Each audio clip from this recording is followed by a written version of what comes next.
Magandang araw po mga kapuso at kapamilya. Isa na namang napakagandang balita ang aking ipapaabot sa inyo.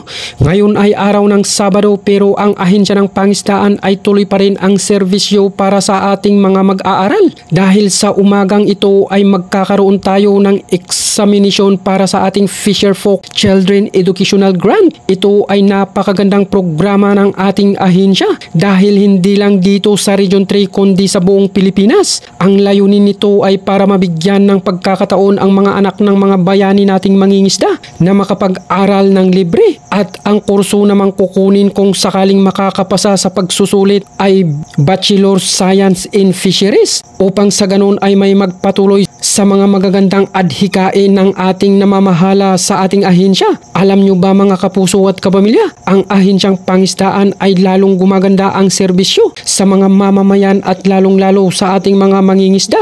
Ganon din sa mga benepisyo ng ating mga nagsiserbisyong kawani. Kaya samantalain ko na ang pagkakataon na ito na lagi nyong abangan ang programang ito dahil taon-taon ito nagaganap sa ganitong panahon.